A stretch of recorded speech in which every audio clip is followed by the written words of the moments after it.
അങ്ങനെയൊക്കെ വരാം. ശ്രീ ജിൻഡോ ജോൺ, ഇവിടെ നിങ്ങൾ ഏറ്റവും ശക്തമായി പറഞ്ഞുകൊണ്ടിരിക്കുന്ന ഒരു കാര്യം പിണറായിയും മോദിയും തമ്മിലുള്ള ബന്ധമാണ്. ഏറ്റവും ഒടുവിൽ ഈ കൈകൂട്ടി പിടിക്കലിനെ പോലും എങ്ങനെയൊക്കെയാണ് നിങ്ങൾ രാഷ്ട്രീയമായി വ്യാഖ്യാനിച്ചത് എന്ന് കേരളം കണ്ടതാണ്.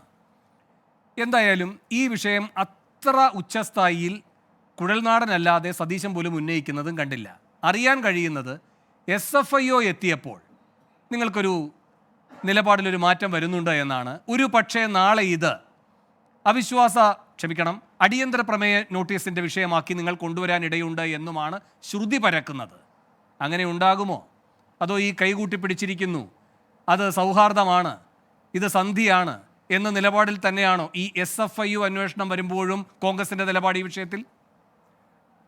ഇതിൽ കോൺഗ്രസിൻ്റെ നിലപാടെന്ന് പറഞ്ഞാൽ ഞങ്ങളിപ്പോൾ കേരളത്തിൻ്റെ മുഖ്യമന്ത്രി പിണറായി വിജയൻ ആദ്യകാലം തൊട്ട് ഇതിന് പറയുന്ന ഒരു മറുപടിയുണ്ട്. വീണ വിജയൻ്റെ ഭാഗവും എക്സാലോജി കമ്പനിയുടെ ഭാഗവും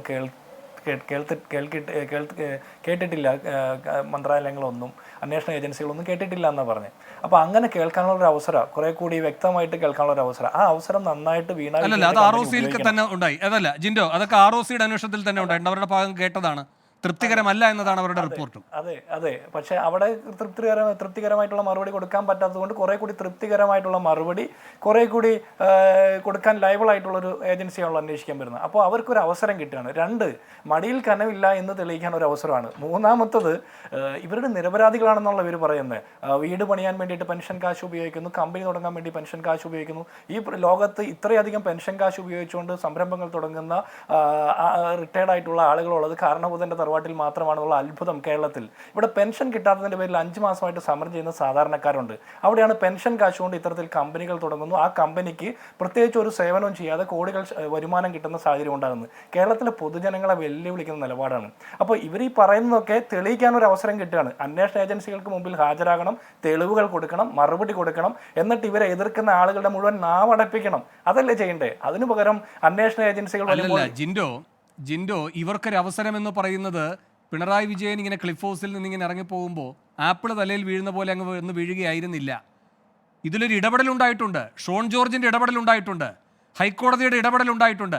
ഇപ്പോൾ 12-ാം തീയതി ഈ വിഷയം കേന്ദ്ര കോർപ്പറേറ്റ് കാര്യ മന്ത്രാലയത്തിൻ്റെ അഭിഭാഷകർ അവിടെ അറിയിക്കുമല്ലോ സ്വാഭാവികമായിട്ടും. ആ സമയത്ത് എന്താകും കോടതി പറയുന്നുണ്ടാവുക? ഈ കേസിൻ്റെ നടപടികൾ അവിടെ വെച്ച് തീർപ്പാക്കുന്നു എന്നായിരിക്കും, അല്ലാതെ ഇത് വേണ്ട എന്നൊരു നിലപാടിലേക്ക് പോകില്ലല്ലോ. അങ്ങനെ വരുമ്പോൾ എന്താ സംഭവിക്കുക? കോടതിയുടെ അംഗീകാരം കൂടിയുള്ളൊരു അന്വേഷണം എന്നൊരു പ്രാധാന്യം കൂടി ഇതിന് കിട്ടുകയാണ്. പിണറായി കുറെ കൂടെ പ്രതിരോധത്തിലാകുന്ന ഒന്നാണ്. ഇവിടെ ഇപ്പോൾ ശക്തമായി AK ബാലൻ ആവർത്തിച്ചുകൊണ്ടിരിക്കുന്ന ഒരു കാര്യമുണ്ടല്ലോ, കോടതി നോട്ടീസ് പോലും കൊടുത്തിട്ടില്ല മുഖ്യമന്ത്രിക്കും വീണയ്ക്കുമെന്ന്. അതൊരു വലിയ കാര്യമായി ഉയർത്തിക്കാട്ടുകയാണല്ലോ. അവിടെയാണ് SFIO അന്വേഷണത്തിൻ്റെ കാര്യം കേന്ദ്ര സർക്കാർ അറിയിക്കുമ്പോൾ കോടതി അത് അങ്ങനെ തീർപ്പാക്കിയാൽ കോടതിയുടെ കൂടെ അംഗീകാരത്തോടെയുള്ള അന്വേഷണത്തിലേക്ക് ഇവരെല്ലാം പോകുന്നു എന്നൊരു പ്രത്യേകത വരുന്നത്. ഇതൊക്കെ നിങ്ങൾ കരക്കിരുന്ന് കാണുകയായിരുന്നേ. അല്ല വേണു, അതിലൊരു AK ബാലൻ പറഞ്ഞ മറ്റൊരു കാര്യമുണ്ട്. പിണറായിക്കും കുടുംബത്തിനെതിരെ ഞാൻ ചോദിക്കുന്നത്, മോദി പിണറായിയെ പ്രതിരോധത്തിലാക്കാതിരിക്കാൻ ഇങ്ങനെയൊക്കെ കാര്യങ്ങൾ ചെയ്യുന്നു എന്ന് നിങ്ങൾ പറയുമ്പോൾ നിങ്ങൾ എന്ത് ചെയ്യുകയായിരുന്നു പിണറായിയെ പ്രതിരോധത്തിലാക്കാൻ? ആകെ കുഴൽനാടൻ ഒഴിച്ച്.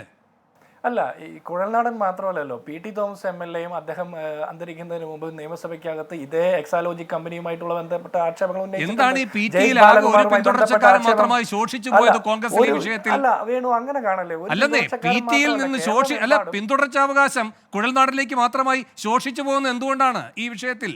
അല്ലല്ല, കഴിഞ്ഞ ദിവസം നിയമസഭയിൽ പ്രസംഗിച്ച പ്രതിപക്ഷ നേതാവ് അടക്കമുള്ള നേതാക്കന്മാർ സംസാരിച്ചല്ലോ. കോൺഗ്രസിൽ ഓരോ കാര്യങ്ങൾ ഉന്നയിക്കാൻ ഓരോ ആളുകളെ ചുമതലപ്പെടുത്തിയിട്ടുണ്ട്. കോൺഗ്രസ് ഒന്നാകെ മാത്യു കുഴൽനാടൻ, പിണറായി വിജയനെയും വീണയെയും പ്രതിരോധത്തിലാക്കുന്ന SFIO അന്വേഷണത്തിന്റെ ക്രെഡിറ്റ് ആർക്കാണ് ജിൻഡോ?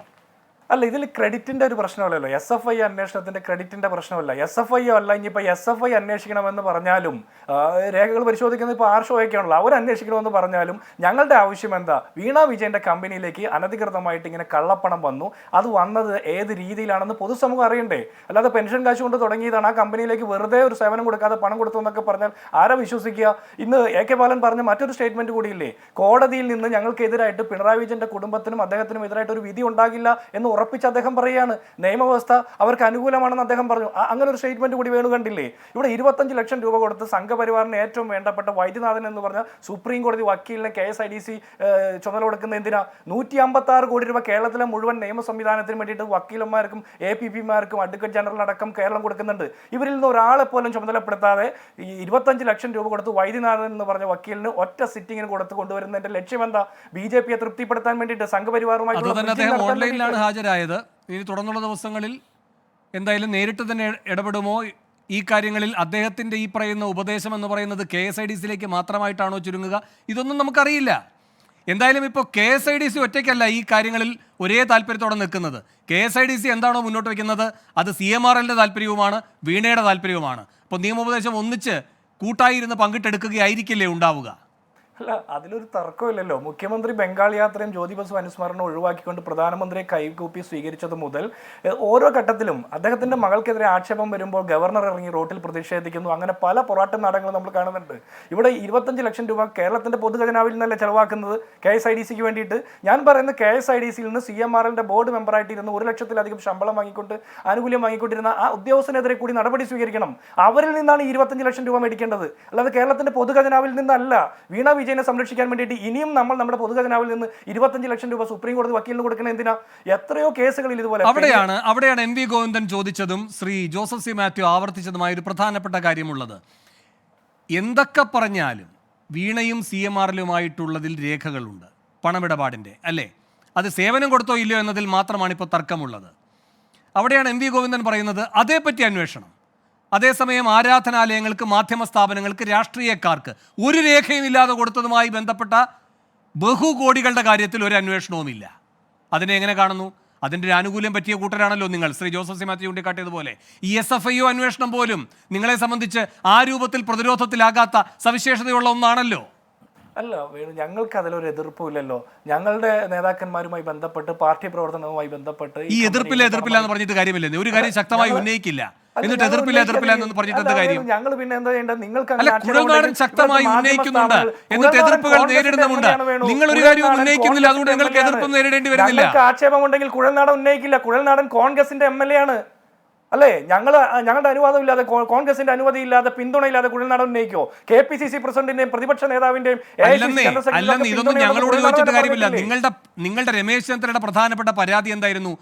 കുഴൽനാടൻ ഇപ്പോൾ എന്തായാലും ഏറ്റവും പിന്നിലിരിക്കുന്ന ഒരാളല്ലേ, പുതുമുഖമായിരിക്കുന്നുകൊണ്ടാണ് ഞാൻ അങ്ങനെ പറഞ്ഞത്. നിയമസഭയിൽ ഏറ്റവും മുൻനിരയിൽ എല്ലാ പ്രിവിലേജോടെയും പ്രതിപക്ഷ നേതാവായിരുന്ന രമേശ് ചെന്നിത്തല പറഞ്ഞത് എന്താണ്?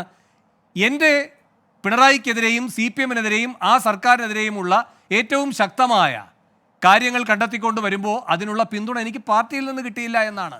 അപ്പോൾ കുഴൽനാടൻ്റെ ശബ്ദം പാർട്ടിയുടെ ശബ്ദമാണ് എന്നത് രമേശ് ചെന്നിത്തല പറഞ്ഞ പശ്ചാത്തലത്തിൽ ആരാണ് അങ്ങനെ തന്നെ വിഴുങ്ങുക എന്നതും നിങ്ങൾ തന്നെ മുന്നോട്ട് വയ്ക്കുന്ന സംശയമാണ്. ജിൻഡോ ജോൺ, ചെന്നിത്തലയിലൂടെ മുന്നോട്ട് വന്ന സംശയമാണത്. ശരി, ഞാൻ വരാം അങ്ങയിലേക്ക്. ഞാൻ ഇടവേളയ്ക്ക് ശേഷം അങ്ങയിലേക്ക് അടക്കം വരാം.